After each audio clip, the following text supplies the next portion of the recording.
BJP IT cell प्रमुख अमित मालवीय की तरफ से पूर्व प्रधानमंत्री इंदिरा गांधी और राजीव गांधी पर की गई टिप्पणी को लेकर कांग्रेस आग बबूला हो गई है। वहीं उत्तराखंड के पूर्व मुख्यमंत्री और कांग्रेस के वरिष्ठ नेता हरीश रावत ने भी इस मामले पर अपनी प्रतिक्रिया दी है।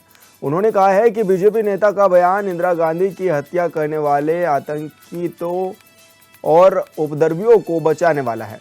उन्होंने कहा, बीजेपी नेता अमित मालवीय को देश की जनता माफ नहीं करेगी और ऐसे में हरीश रावत ने कहा कि इंदिरा गांधी देश के लिए शहीद हुई, लेकिन बीजेपी नेता अमित मालवीय ऐसा बयान देकर उनका अपमान कर रहे हैं। वहीं केदारनाथ धाम में सोना चोरी होने के मामले में हरीश रावत ने सरकार पर निशाना साधते हुए कहा कि सरकार बताए मंदिर में जड़ा हुआ सोना कैसे पीतल बन गया। उन्होंने कहा कि शंकराचार्य ने पूरे उत्तराखंड की भावनाओं की बात कही, लेकिन बीजेपी ने शंकराचार्य का अपमान करने की कोशिश की। हरीश रावत ने कहा कि मैं प्रदेश कांग्रेस कार्यकर्ताओं से कांग्रेस यात्रा के दौरान शंकराचार्य के अपमान के बिंदु को भी लेकर चलने की अपील करूंगा। भाजपा एक प्रकार से जिन आतंकवादियों ने, जिन उग्रवादियों ने इंदिरा जी की हत्या की, जिन्होंने राजीव गांधी जी की हत्या की, उनको इस बयान के जरिए एक्सोनरेट कर रही है, उनको बचा रही है, उन पर लगे हुए दाग को मिटा रही है और अपने तरीके से चीजों की व्याख्या कर रही है। तो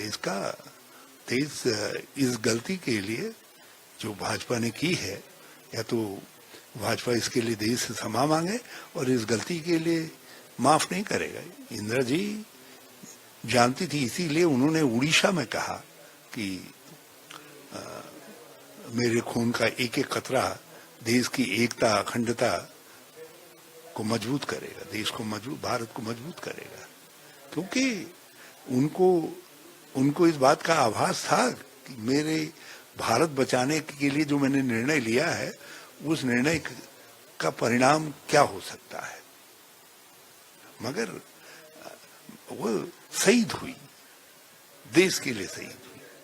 और आज एक शहीद को ये कहना, आखिर हर राजनेता कुछ निर्णय लेता है, तो उसे ये कहना उस समय काल के अनुसार निर्णय लेता है और उस निर्णय का नाम लेकर के आप आतंकवाद को माफ कर देंगे, आतंकवादी गतिविधि को एक्सोनरेट कर देंगे, आप उसकी ढाल बन करके खड़े होंगे।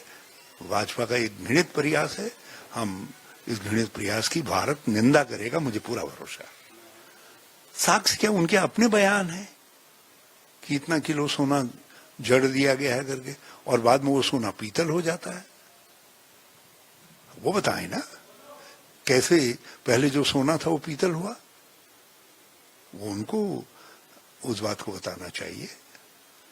और ये कहना, शंकराचार्य जी ने वो व्यथा जो सारे उत्तराखंड की व्यथा है, और एक श्रद्धा है लोगों की जो सोना चढ़ा, आप उस श्रद्धा को बेच खाएंगे।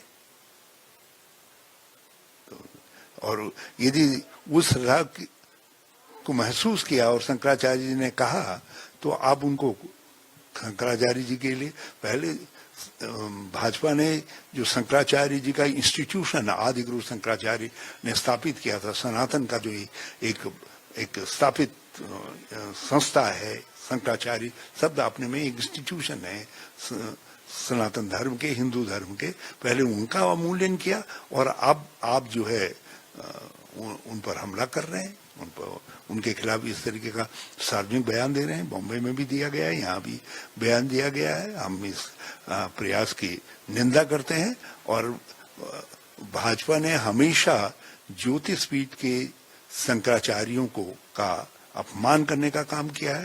पहले स्वरूपानंद जी का अपमान करने का, स्वर्गीय स्वरूपानंद जी का, आदरणीय स्वरूपानंद जी का अपमान किया, और अब आज उन वर्तमान शंकराचार्य जी का अपमान करने की कोशिश कर रहे हैं।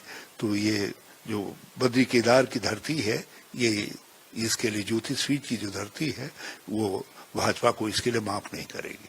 और हम शंकराचार्य जी के इस अपमान के बिंदु को भी जो है आप आगे लेकर चलेंगे। बल्कि मैं अपने प्रदेश कांग्रेस के लोगों से कहूंगा जो यात्रा निकाल रहे हैं उस यात्रा में इस बिंदु को भी सम्मिलित करें। इसकी शुरुआत आदरणीय मोहन भागवत जी ने की थी, आरएसएस से हुई थी। उन्होंने कहा था कि संगठन, व्यक्ति संगठन के ऊपर हावी नहीं हो सकता है, और उन्होंने राष्ट्रीय परिप्रेक्ष्य में कहा था। अब और लोग जो है स्थानीय परिप्रेक्ष्य में इस बात को कह रहे हैं, क्योंकि हर केंद्र में मोदी जी या अमित शाह जी, और हर राज्य में कुछ मोदी जी और अमित शाह जी हो गए थे। तो भाजपा का कैडर और बुनियादी कैडर आरएसएस का घुटन महसूस कर रहा था, उनकी व्यथा सामने आ रही। ये भाजपा का अपना अंदरूनी मामला है, लेकिन मुझे जो ज्ञात हुआ है संगठित तरीके से बहुत दिनों से प्रयास चल रहा था, और इसमें केंद्र की भी ब्लेसिंग बताई जाती है कि शंकराचार्य जी को, ना हमारे योगी आदित्यनाथ जी को हटाना चाहते हैं।